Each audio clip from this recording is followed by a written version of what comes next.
is dawning. Good morning from New York City. I'm Maggie Rodriguez with Harry Smith. Dawn now, but Twilight last night. Oh, very good. Big Hollywood premiere. I'm not into it, I gotta say. You know, you're not into the vampire I feel like I'm the only person in this whole country not into the new moon mania. Yeah, well, some people have referred to me as the undead, so. No. Also this morning, we're going to take a look at surveillance everywhere around the country. And now to the controversial changes for mammograms. A government task force is suggesting reversing some long-held guidelines on when women should get their first mammogram. And it is causing quite a stir. Our own Dr. Jennifer Ashton is here with more. Good morning, Doctor. Good morning, Maggie. It sure is. Breast cancer is the second leading cause of cancer deaths in women in the U.S. And with more than 190...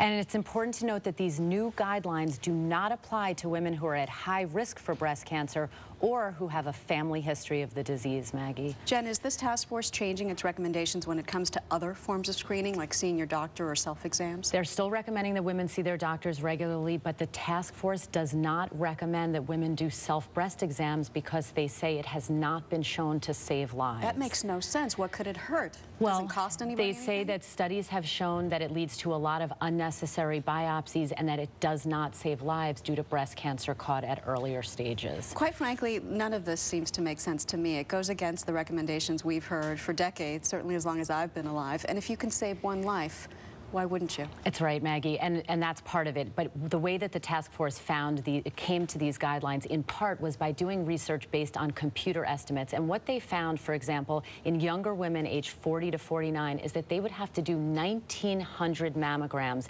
to save one life. Now, again, from a cost-saving standpoint, maybe those people could argue that those 1,900 mammograms are unnecessary. But if you're that one person, right. That's a big deal. Seems worth it. Absolutely. Dr. Jennifer Ashton, thank you very much. You bet. Right now, let's check in with Russ Mitchell at the news desk. Good morning. Get ready to see hordes of starry-eyed teens and tweens camped outside your local movie theater. The long-awaited Twilight sequel, New Moon, opens this Friday. And if last night's premiere in Hollywood is any indication, it's going to be a huge hit.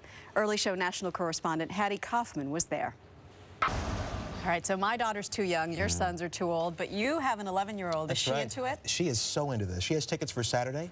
She told me last night that was unacceptable. She wanted to go to the Friday. She wanted to go Friday. She wanted to go to the premiere last night in L.A. And there were a lot of reasons that wasn't. You know people, Russ. You should have made that happen. She can't wait. My 20-year-old could care less, though. So the lead character, though, it has to choose between a werewolf and a vampire. That's the sort of plot It's a love line? triangle this time around with Taylor Lautner and Robert Pattinson and Kristen Stewart. Well done. See? Look at You've you. done your homework. I did. I was Googling. By the way, you type in New Moon Twilight, 45 million hits. Different kinds of places, right? Yeah. All right. There you go. Still to come, Levi Johnston says...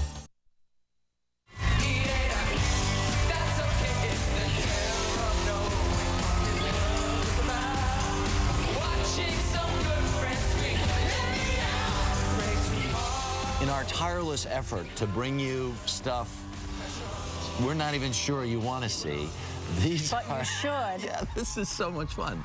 These guys are named John and Edward Grimes. Most people simply call them Jedward. Yeah, and they're on a show in the UK called X Factor, and they have supplanted Susan Boyle as like the people everybody wants to know about and hear and observe, even in some ways in an excruciating sort of way. So we're going to tell you all about Jedward this morning. The twins. Aren't you glad? Very cute. Yeah. In a, little teeny bopper kind of way. Welcome back to the early show. Also coming up, you know that cup of orange juice that you have every morning? Well, it may not. For Ashton is here with that. There you go. And there are a growing number of surveillance cameras around the country and street corners, buildings all over your privacy. We'll take a look. But first, Sarah Palin, she didn't hold back when she talked to Oprah. And Levi Johnston, the father of her grandson, was watching. The Insider's Chris Jacobs is live in L.A. with Johnston's exclusive reaction. Hey, Chris, good morning. Now we want to take you back to Northern California, where Dave Price. Chuck Yeager walking in there. I said, one piece of advice. I'm going up in the Dragon Lady. What should I do? He said, shut up. We'll send it to you. That's pretty good. Cool, huh? Yeah, talk about the original guy with the right stuff. Chuck Yeager, way to go. You bet. Yeah, and Dave's hanging out with him. Because he's got Some of them. Yeah. Yeah, right? He's got the right stuff for sure, Dave. For sure. Thank you. All right, pal. Up Thank next, you. Smile. You're on Uncandid Camera. The Early Show continues now from the General Motors building in New York City. New research this morning on that fruit juice you may drink. You might think it's good for you, but it turns out that may not always be the case. Here with more is our own Dr. Jennifer Ashton. Hello again. Good morning, Maggie. You might want to put the orange juice down for Just breakfast, for this one, right? Let's debunk 3 common myths. The Okay. first one really surprised me that it's a myth. Juice is healthier than soda. It's Right. not. It's really not. Now, if you just go by calorie to calorie and put them head to head, this is a small glass of Coke. Compared to grape juice, the soda actually only has 100 calories. The grape juice has 170 calories. So you could be getting a lot more bang for the buck in terms of calories, obviously sugar in the juice versus the soda. But a lot of people say, yeah, but with juice it's natural sugar, especially when it says no sugar added. Is that true? Well, there is some truth to that. I mean, obviously there's a lot of chemicals in soda, but at the end of the day, you're talking about calories in the form of sweet calories, empty calories. It's really not adding to your nutrition, so you might want to skip it or minimize. Okay, myth number 2, juice is just as nutritious as eating the fruit. Definitely not true. Now, most people know that when you eat the actual fruit, you get a lot more fiber, and that's largely because of the skin. So when you're talking about, let's say, an apple, you could be getting 15 times the fiber in the actual apple versus the glass of apple juice. Don't remove the skin. Don't remove the skin, and if you're going to drink the juice, put it in a juicer so you actually get some of the skin with it. All right, myth number 3, juice is less fattening than skim milk. Yeah, not true. Now, skim milk is loaded with protein, and again, if you're just going calorie to calorie, you're talking about 120 calories for a mango peach juice, about 90 calories for skim milk. Again, it's a more nutritious choice, and for kids especially, you shouldn't be lulled into a false sense of security thinking, oh, it's natural, it's coming from fruit. At the end of the day, obesity is a big problem. Dr. Jennifer Ashton, thank you so You much. bet. Spoken like a doctor and a mom. That's right. We'll be right back. This is The Early Show.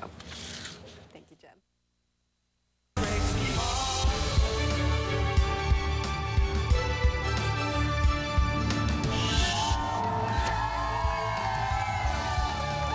Welcome back to The Early Show on this Tuesday morning from New York City. Nice crowd Pumped up on hand. crowd. Yeah, Maggie There you go. Rodriguez with Harry Smith. We're going to meet those twins, right? Jedward, Yeah. the UK.